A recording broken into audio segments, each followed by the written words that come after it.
Every single morning, millions of us perform this tiny scientific experiment without even thinking about it.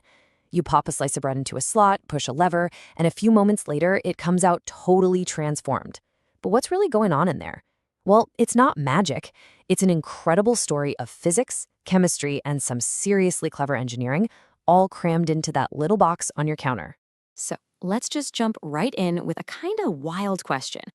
What on earth does your toaster have in common with the super advanced tech that keeps a spacecraft from either freezing solid or burning to a crisp in the vacuum of space? I know it sounds crazy, but the answer is genuinely surprising, and it's going to show you how this humbly little appliance is actually a masterclass in controlling energy. Okay, so to really appreciate the genius of the modern toaster, we gotta take a trip back in time, way back. Back to an age where making toast was, well, a chaotic and honestly pretty dangerous dance with an open fire. For literally thousands of years, if you wanted toast, you basically had three options, and they all revolved around fire. You could slap your bread on a hot rock, that's conduction, or you could hold it near the flames, trying to catch that radiant heat, that's radiation, and finally, you could hope the hot air rising from the fire would do the job, and that's convection. The problem? All of these were messy, totally inconsistent, and let's be honest, a fantastic way to end up with a lump of charcoal for breakfast. And this, right here, this really spells out the core problem they were trying to solve. On one hand, you've got fire, uncontrolled, kind of dangerous, and you never knew what you're going to get. The goal for engineers was the total opposite. They wanted something controlled, something safe, and something repeatable, so you get the same perfect piece of toast every single time. The real challenge wasn't just making heat, it was about taming it. So what was the big game changer? Well, you guessed it, electricity. Suddenly, we had this brand new way to generate heat with amazing precision.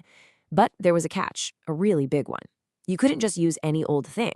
It required a very, very special kind of material. The science behind it is this core principle called joule heating. And honestly, the easiest way to think about it is like electrical friction, right? You force an electric current through something that fights back, a resistor, and all that energy has to go somewhere. So, poof, it turns into heat. The more the material resists, the hotter it gets. Pretty straightforward, right? Well, not quite so simple. The first folks to try this used regular old iron wires. Big mistake. See, iron has this fatal flaw. Get it red hot, and it oxidizes. It basically just rusts away in the air until it breaks or melts. The whole dream of clean electric heat was on the verge of fizzling out. What they needed was a breakthrough, some kind of wonder material that could take the heat. And then, in 1905, it showed up. Enter nichrome, an alloy of nickel and chromium, and it is absolutely the hero of this story. Seriously, this stuff has superpowers. First, it has super high resistance, which is perfect for generating a ton of heat. It can handle insane temperatures, we're talking over 1200 degrees Celsius, and this is the magic part. When it gets hot, it forms its own protective outer layer that stops it from rusting away. Plus, it stays tough even when it's glowing red hot. This material didn't just give us the toaster, it basically kicked open the door for the entire world of electric heating. All right, so we have our miracle material. Now, let's get to the good part. What is actually going on inside that little slot when you push down the lever? This is where the science gets, well, delicious. So, the main thing happening here is thermal radiation. Those glowing orange wires, they're blasting your bread with invisible infrared waves. It's the exact same kind of energy you feel from the sun.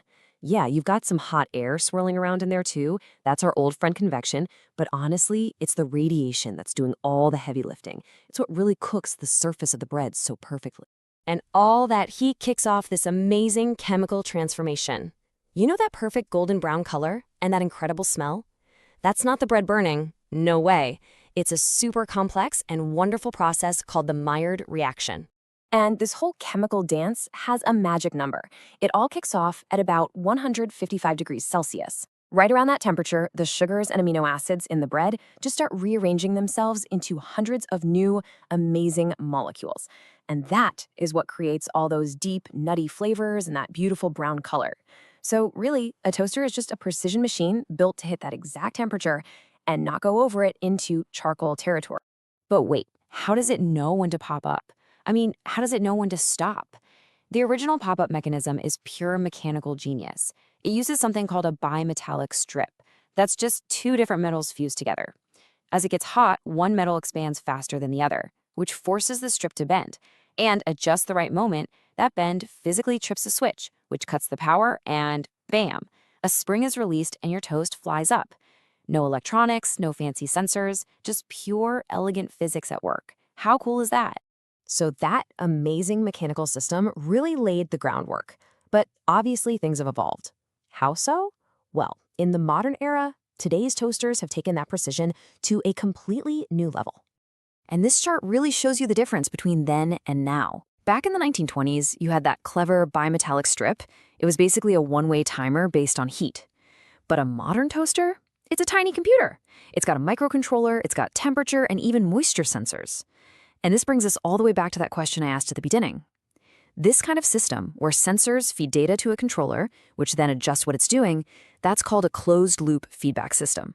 And it is the exact same principle used to manage the temperature on something as complex as a spacecraft. Mind-blowing, right? So really, the next time you make toast, just take a second and think about what you're really looking at. It's not just a kitchen appliance. It's a monument to physics, from joule heating to thermal radiation. It's a miniature chemistry lab pulling off the Maillard reaction every time.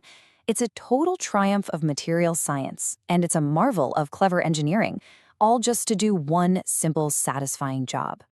It's just such a great reminder that progress isn't always some huge, loud, world-changing event.